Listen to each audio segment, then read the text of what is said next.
my eyes, it's already here.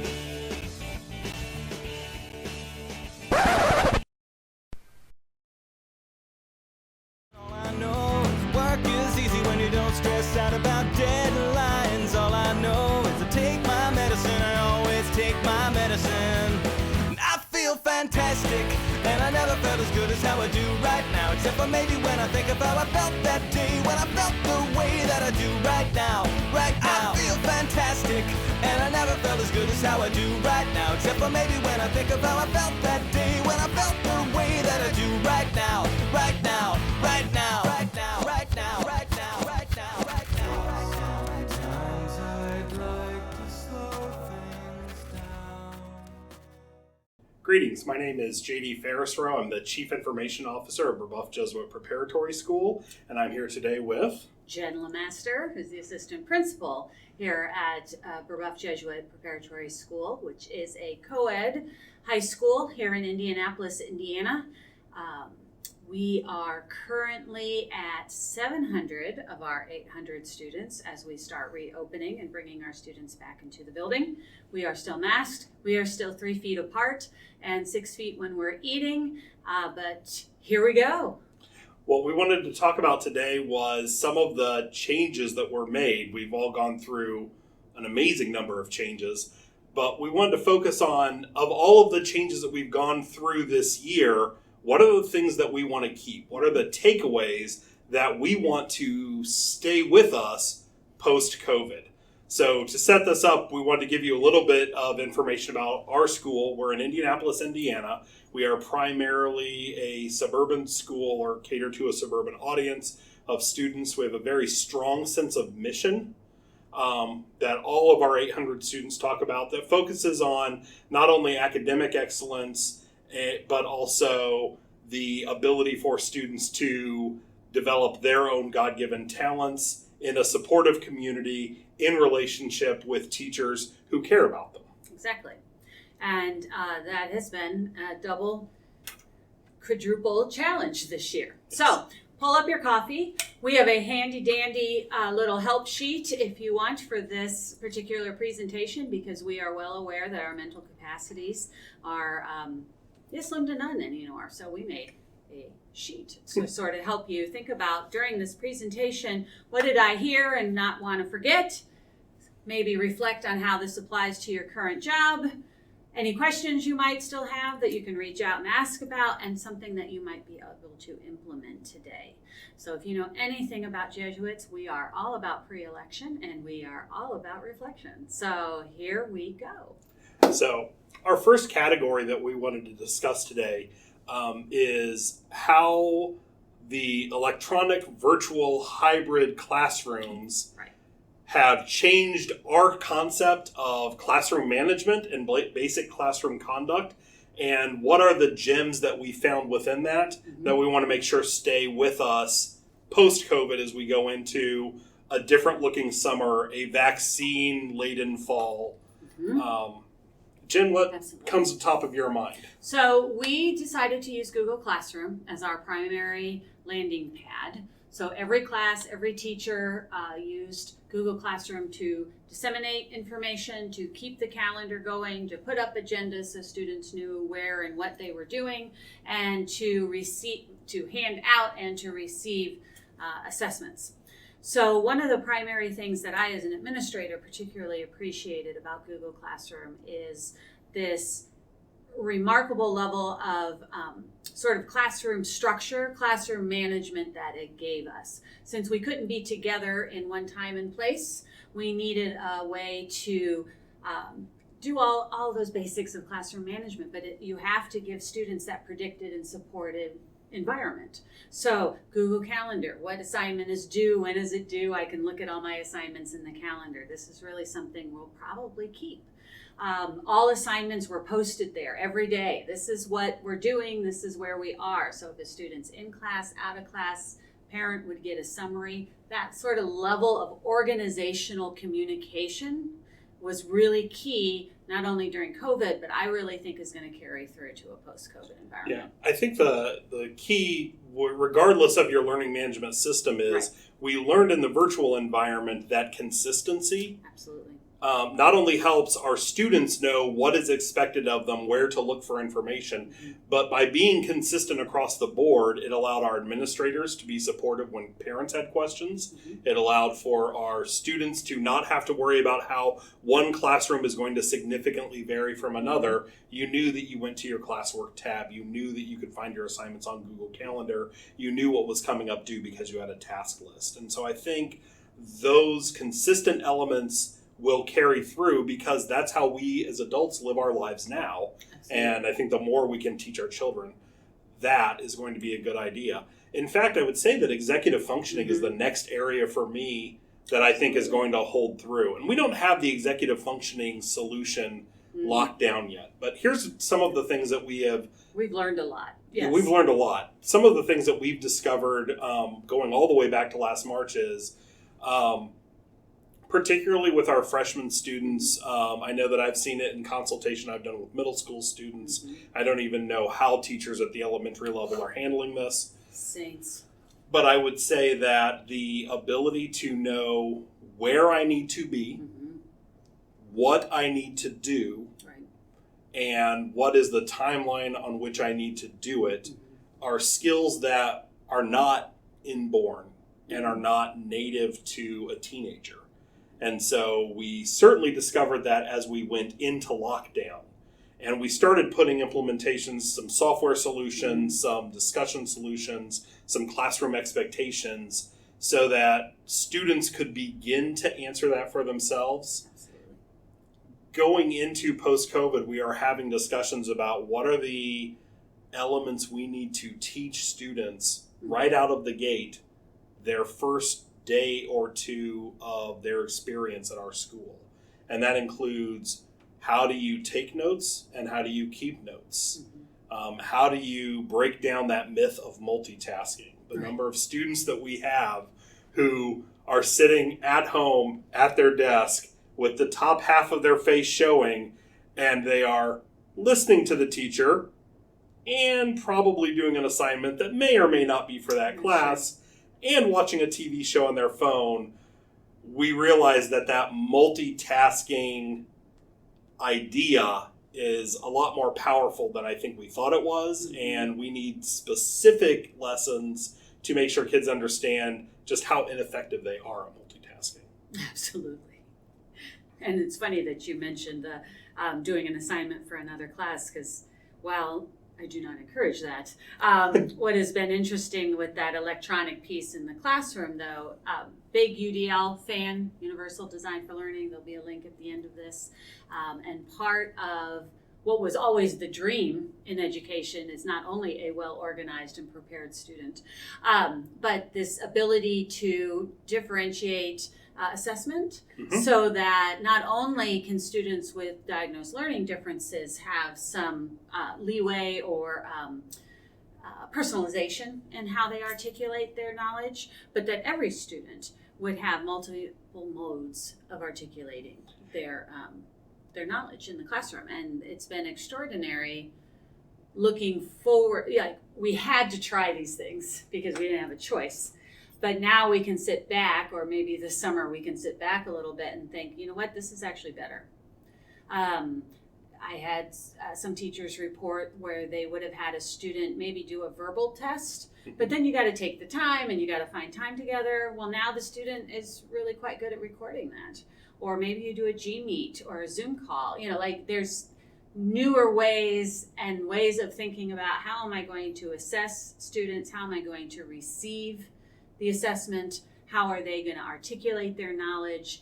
And I really think that Universal Design for Learning is going to jump 10 years in this past year because we had to, and we actually saw it could work. Yeah, the International Society for Technology Education, ISTE, has been doing some surveys during the COVID era about teacher comfort with the use of technology, teacher comfort with not only choice assessments, but choice within note-taking, choice within feedback mechanisms. Right. And they're showing that 80% of teachers, this is record-breaking, never seen before, 80% of teachers Wow. feel more comfortable now than ever before with using technology to provide options for students. And I think that's going to be something that carries forward, not just even in terms of like how we give feedback. Right. The number of teachers who have discovered that the handwritten notes on a paper can be enhanced by adding audio notes or adding video notes, so that the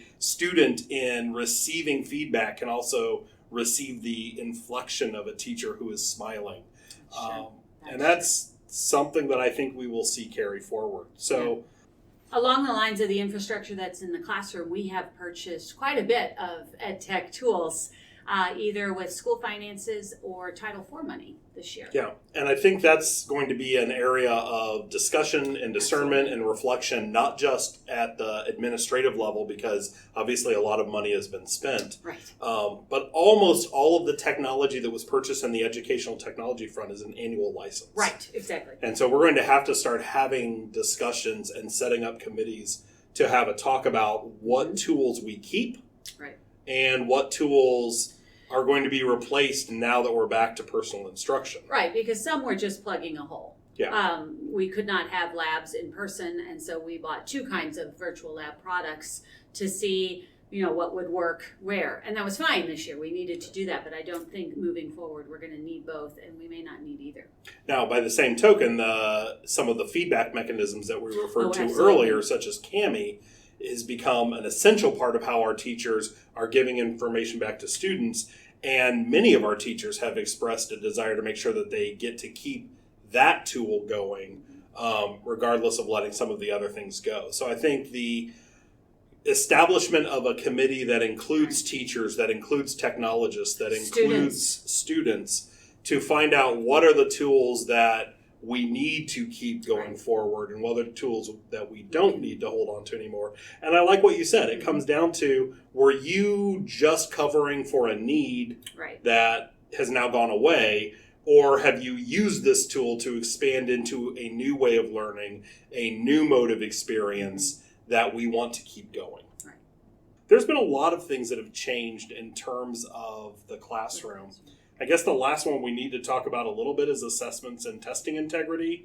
We are currently... This could be its own presentation, though, so we're going to just... We're having discussions throughout here about what it means to authentically assess using a variety of different methods. But what does traditional testing look like in an age of students on computers using Google Forms, having access to things like PhotoMath? Right. And I guess the answer is we're not really sure. We do see and expect that we will have a return to some paper testing. Right. And that's okay. And that's okay.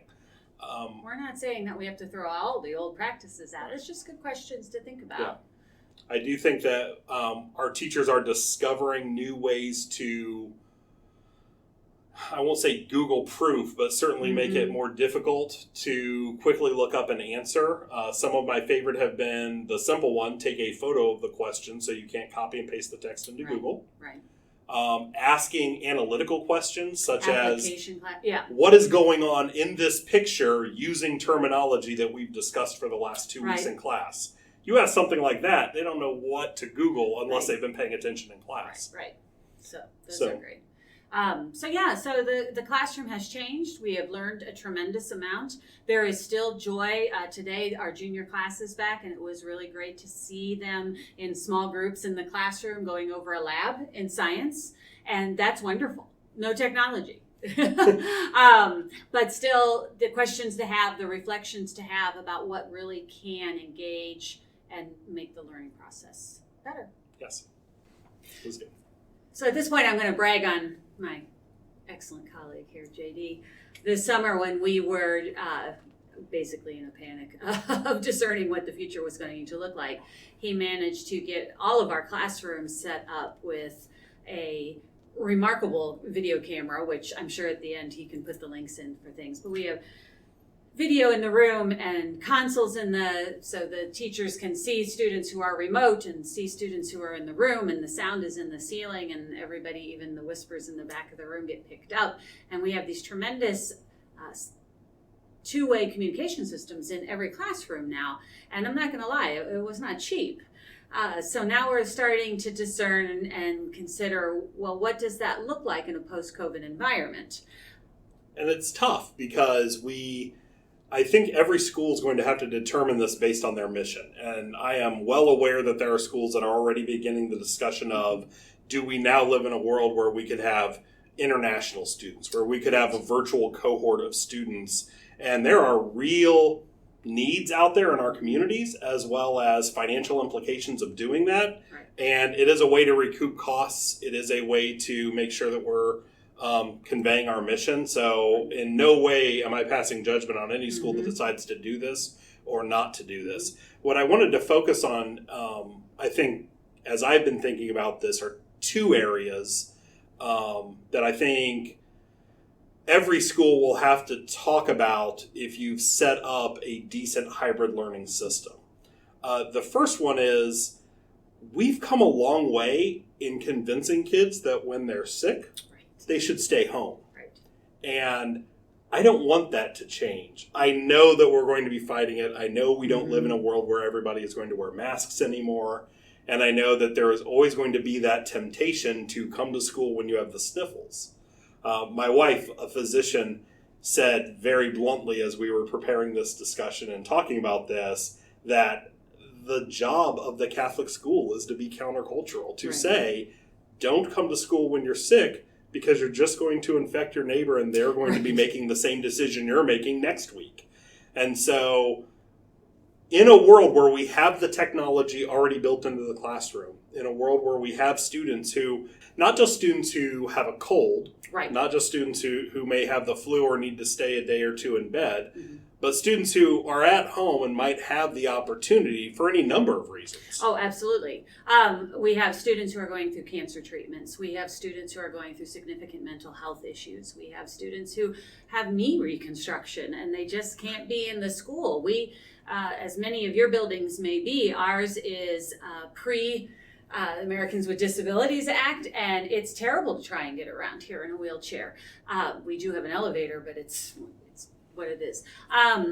But there are real legitimate reasons that a student cannot be in the building, and I would hate our hesitancy to use the technology we have to disenfranchise that student from their learning opportunities. And I think that's where the discussion is going to be in this area, is how do we cater to the students who truly need an accommodation that now might be in every single classroom in the building, and how do we balance that against students who... The convenience of sleeping in and not getting up that extra 45 minutes that you need to drive to school. Yeah.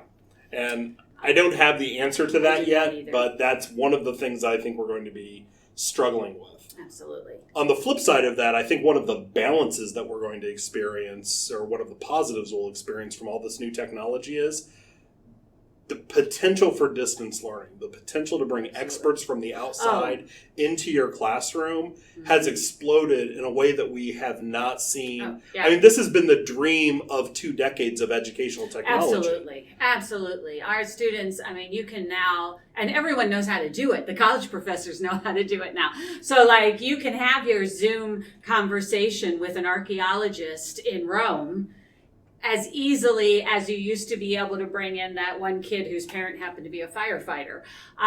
We have students going on virtual tours of museums and meeting with live museum curators, because that's how the museums are bringing people in their doors, and we're there. I mean, the potential is absolutely explosive. And from what we're hearing in the educational technology sector, in the interaction with our communities, that's not going to go away. The museums, the colleges, these places have found an advantage to being able to offer some of these things virtually. And so we don't see that going away post-COVID. And it's just I truly believe that's just going to keep growing on itself and make our classrooms much more dynamic in terms of providing virtual experiences than we've ever had before.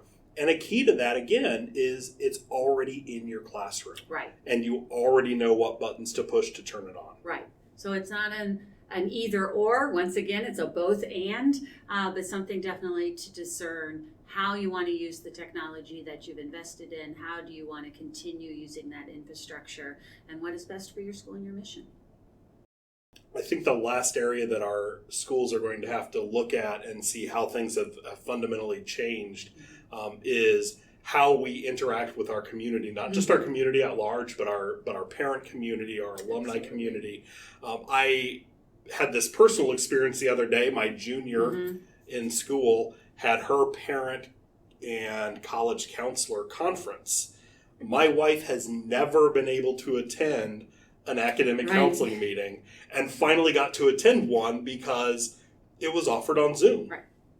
And we're finding that consistently. Both our college advising department and academic counseling department is saying that parent involvement in what they do is just off the chart. We did that with our new student orientation. We had a new student night not too long ago, a curriculum night, and we had probably twice the participation than we have ever had. And I'm like, well, no, duh. Now, our parents work. Our parents have other children to be taken care of. It never fails that school puts these sessions on at 6 o'clock on a weekday, which is probably the absolute worst unless, you're a single stay-at-home parent with one kid.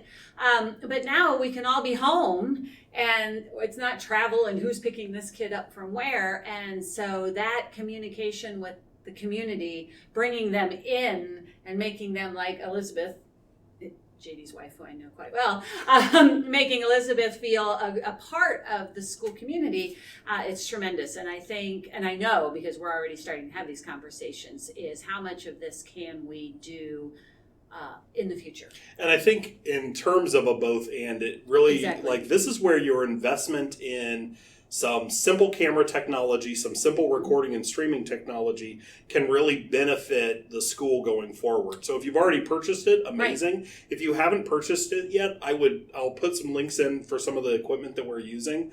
But a streaming device that can capture a live feed so that you can still meet live with your parent community, but you can also record that, stream it out for the parents who can't be there, have it recorded so that the parents who couldn't make it at that time can watch it at a later date. And the chat gets picked up, so you see all the questions that people ask. It's a great tool to reach a really broad community. And then we have to add to that the ability to have those forms accessible, the handouts accessible. Yes.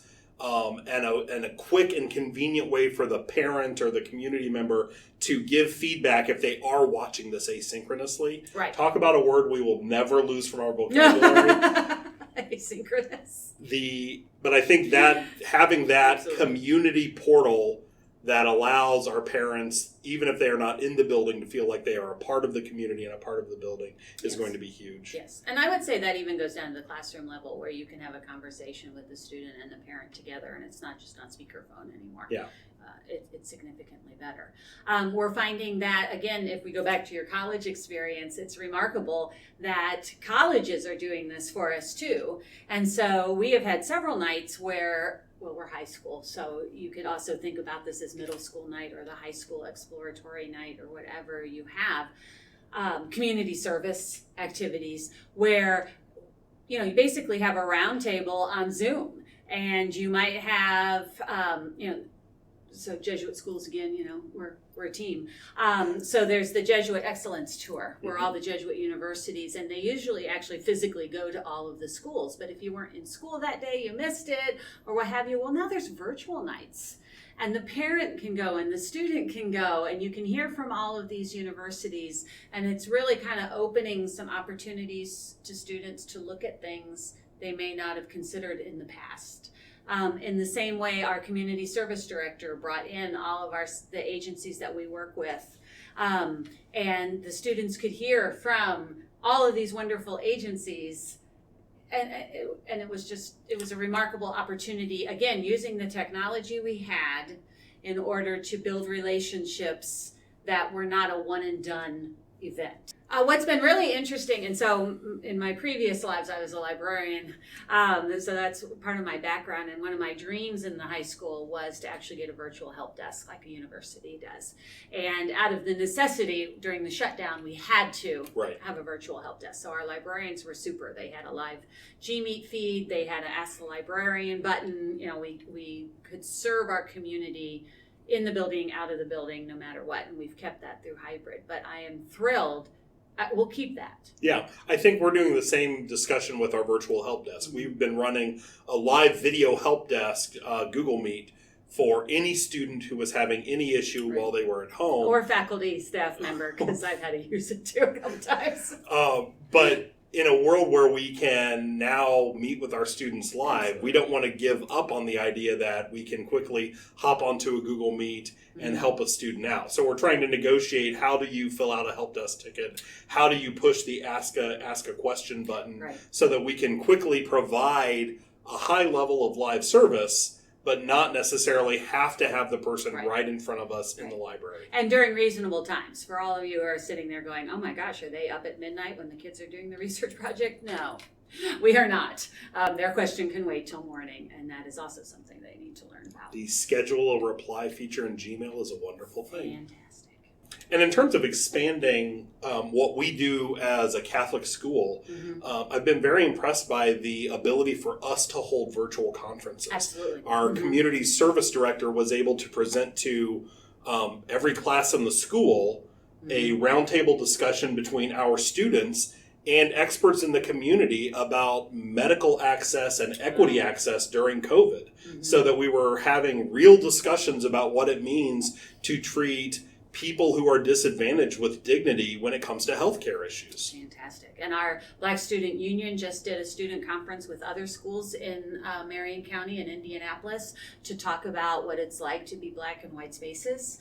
And it was student driven, and it was tremendous. I really think that part of our ministry as a church is going to expand with this.